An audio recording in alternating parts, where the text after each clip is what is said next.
But I think in the ultimate end, any Israeli prime minister would have to respond with force from a group that is openly and absolutely committed not just to the destruction of Israel, but to the eradication of Jews. Mort, was this excessive force? Well, I certainly think so. Let me just say to you a little bit of background here, and I'm going to read here a little bit, because Israel withdrew all of its citizens, uprooted its settlements, and completely disengaged from Gaza in the year 2005. It wanted this new Palestinian state to succeed. To help it economically, Israel left behind 3,000 working greenhouses. They also disassembled 4 smaller settlements in the northern West Bank, a sign that they wanted to live peacefully, side by side with Gaza. And how did the Palestinians respond? They demolished the greenhouses, elected Hamas, a radical group, and instead of building a state, they basically spent most of the last decade turning Gaza into a massive military base brimming with weapons to make endless war on Israel. They built miles and miles of intricate underground tunnels to hide weapons and extended these tunnels into Israeli territories so that they could carry out surprise attacks against Israeli citizens. Since then, Hamas has indiscriminately launched over 3,500 missiles against Israel. The rocket program is one that Hamas could have stopped at any time and ended the conflict. But they have a different measure of victory. It is in the court of public opinion. Former President Bill Clinton captured it well. Hamas, he told on a television program in India, has a strategy designed to force Israel to kill its own Palestinian citizens so the rest of the world will condemn Israel. Clinton said that? Bill Clinton said that on television, excuse me. Hamas operates by creating grief and then exploiting it. It places missiles, batteries next to playgrounds, private homes, and mosques, inviting retaliation, okay? Israel uses its arms to protect its civilians. Hamas uses its civilians to protect its weapons.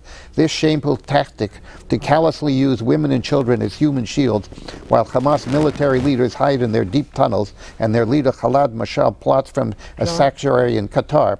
Other senior Hamas officials deliberately shelter among civilians and in hospitals. I could go on, but this is a clear strategic decision on the part of Hamas to make it look as if it's just civilians who are being attacked, when it is not the case. Yeah. It is Israel being attacked. It's not clear. Just to point out to the listeners, you're reading your own copy there. That's right. You put that in your publication. It's not clear that Hamas is even in control of everything. You know, the Islamic Jihad movement is now alive and well in Gaza, and you know, we could spend a lot of time litigating who's more right, who's more wrong on all of these various points. What happens now? There's going to be a rebuilding in Gaza. Are they just going to rebuild it so that in another 5 years there's another one of these war erupts and Israel destroys it? I think there's a real push on the part of the administration to try to bring the parties together to take this, to use a cliche, to another level and try to find some sort of enduring solution. But I'm not hopeful because nobody has changed their position one whit. Let me get back to Mr. Siegman. Look, there's no doubt. There is the rabbi, okay. There's no doubt the Israelis have a right to defend themselves against rockets. They got a right to go in and destroy those tunnels. And they have a right overall to secure their people. But where I agree with him is this. The United States of America, I don't think we've been a truly good friend of Israel. We are basically a carbon copy of their policies. With the United States, which given them about $150 billion over all these years, we should have insisted, stop building these settlements in the West Bank. You are giving us trouble, and don't overdo it in Gaza because you are hurting us. You're the custodian of our reputation. In other words, we need a pro-Israeli policy. Nobody believes you should cut ties with Israel, but we've got to defend the national interest of the United States, what Mort was talking about in the whole Middle East, and they are not coterminous with the interest of the state of Israel. You think that the Israelis should have let the Palestinians be Palestinians. Is that what you're saying? I think we should have had 2 states by now, and the Americans should have forced the solution. What about that, Mark? Well, yeah, the problem is that Hamas is the one that defeated the PLO, the Palestinians, in Gaza in an election, okay? So the Palestinian people did not support Abu Mazen and the PLO. And I might say to you, there were 5 different ceasefires that were offered, every one of which Israel agreed to, and the Palestinians did not agree to it. Tell me you why have radical Islam there. It is not, that is not the issue. Tell me why there are 600,000 Israelis in Arab East Jerusalem and on the West Bank, which was occupied, in 1967. I was over there with Richard Nixon when there were none. If they are not trying to obviate and throw out the possibility of a viable Palestinian state. Do you think they have offered so many times to develop a state to agree with Abu Mazen as the leader of that country, and it is absolutely unfair to say that they're not prepared. But Abu Mazen's the best, most peaceful guy you've ever had to negotiate with. And he's now being invited to Gaza. It's Abu Mazen that has not been willing to do a deal. The Israelis have been willing to do a deal on so many levels.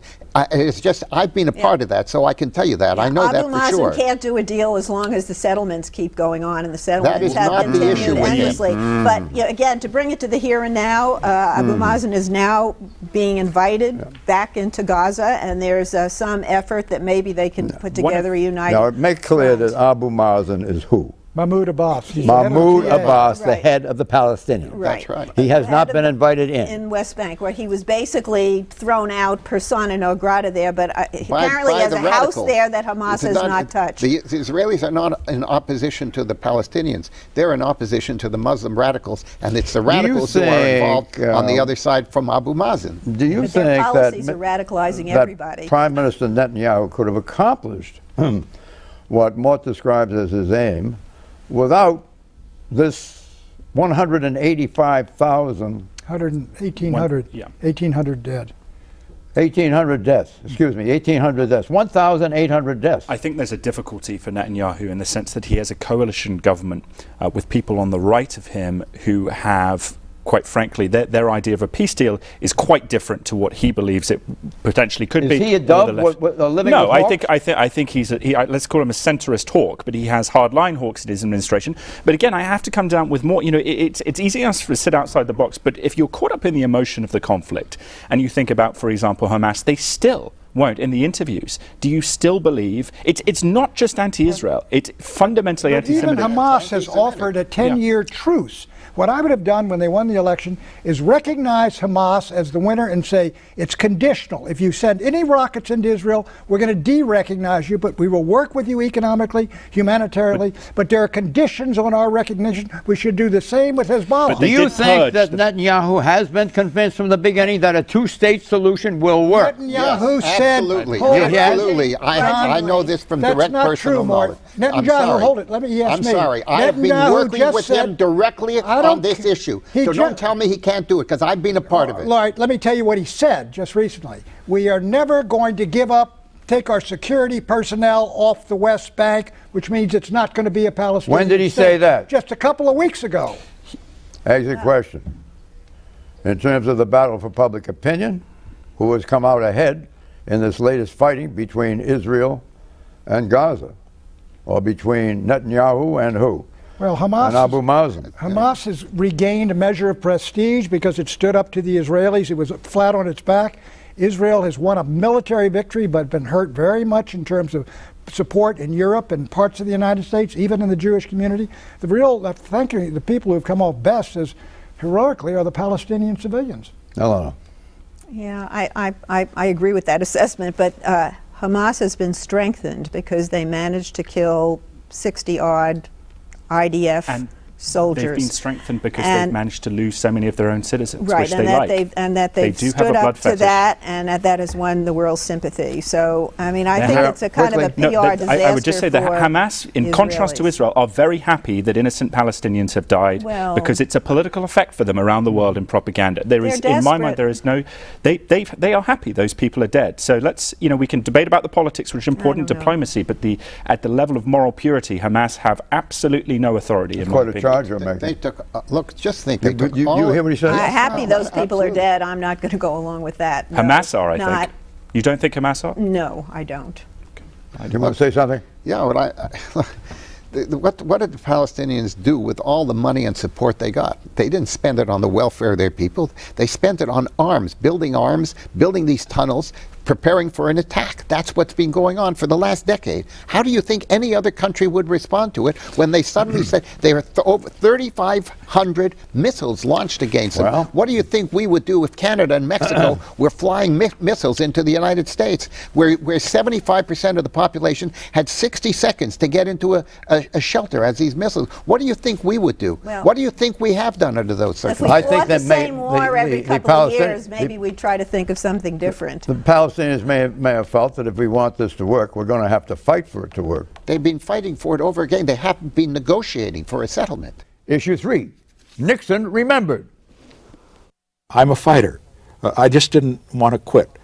Nevertheless, President Richard Milhous Nixon did quit 40 years ago this weekend, leaving behind a one-line letter that read, quote, "I hereby resign the office of the President of the United States," unquote. Question, Nixon stepped down because he didn't think it was in the national interest to cling to office. Did he get the credit he deserved for resigning to spare the country a protracted ordeal, Pat Buchanan? Well, no, I don't think he did, to be truthful. I think Nixon did resign because he realized, and we realized, that he was going to be impeached by the full House. He was certainly going to be convicted. And what use to go through maybe 6 months for a trial through the election and everything when the outcome was foregone? And I also think, John, let me add something. Gerald Ford was attacked for the pardoning of Richard Nixon about a month later. And I think it was a statesmanlike act. It cost him 40 points in the polls, but he avoided the whole trial and all the rest of it, indictment, prosecution, conviction, should he be imprisoned and all that. And I think he cut it and ended it. And I think one thing that, look, this impeachment thing, I have second thoughts about whether those Republicans should have attempted to. That is political capital punishment in American politics, and we've reverted to it too often and tried to revert to it too often. Was there a deal? There was no deal for the pardon. I think Ford did it. He was going to. Did Haig arrange it? Well, they talked about that, but let me say this. I think there was this in mind. Ford was going to pardon the draft dodgers and the rest of them and do Nixon and do them both at once to get the whole Vietnam thing done as well. Since the situation was unraveling, did Alexander Haig step in? He was then chief of staff? Well, no, and approach Jerry and say, you're the vice president? No, we discovered it. Haig was at Camp David. We discovered 5 of us up there. We discovered the tape, and my solution was just drop the tape out there. It will explode. It will dynamite underneath the president's support, and by Friday he'll be gone. And Ray Price on Monday or Tuesday was already writing the resignation statement. Yeah, how did you plan that the tapes would be gotten rid of? Did you literally burn them, dump them, what? You can run a magnet across them. Oh, get Rosemary Woods back in the act. Well, that was a year before. Right. It was a year before. Right. Are you old enough or young enough to remember Richard Nixon? Well, only to the degree that has a formative experience, especially as an American growing up abroad. There's the celebrity factor around Nixon in terms of everyone knows about it, but what they don't know about, I'm sure you could read Pat's book, but was he widely respected in the environment you were growing up in? He was not widely respected. He became synonymous with Republicans, which I, as a young Republican growing up during the Bush years in Iraq, in Europe, found quite difficult. But I agree with you absolutely on the point of Ford, that you have leadership in that sense afterwards, help move the country forwards beyond partisan. Well, the leadership, I'm trying to make the point earlier, initiated or stimulated by Alexander Haig. There was no fix if that's what you're talking about. There was no fix. But in a lot of them in Europe, they looked at it like the French. What are they impeaching this guy for a wiretap? When he's done all these things in foreign policy. Criminal behavior as president across a wide number of areas. Look, it's very hard for me to say that it was just wiretapping this thing. There's a lot more to it than that, Pat, I'm afraid. And I think there was, frankly, however it came about, I think it was the right thing for him to resign and leave the office because, as Pat says, it would have been a compounding effect if we had gone through a whole what do you think was impeachment. going on that required his resignation? What I mean, there were a whole series in the Congress. There was a break-in. Yes, there was. Let's just start off with what Pat said. Okay, there was going to be a hearing. There would have been an impeachment. It would have been a trial. It would have been a disaster for the United States. It would have absolutely destroyed any ability to do anything other than focus on that. The country did not have to go through that, and in that sense, however it happened, whether it was a deal or it wasn't, I think it was the right thing to do, because in the end, he would have been impeached. You think that the whole deposit of negatives surrounding Richard Nixon was enough to warrant an impeachment? Look, the old man may have rustled a couple of ponies, but he was hung by the biggest horse thieves in the county. Out of time. Bye-bye.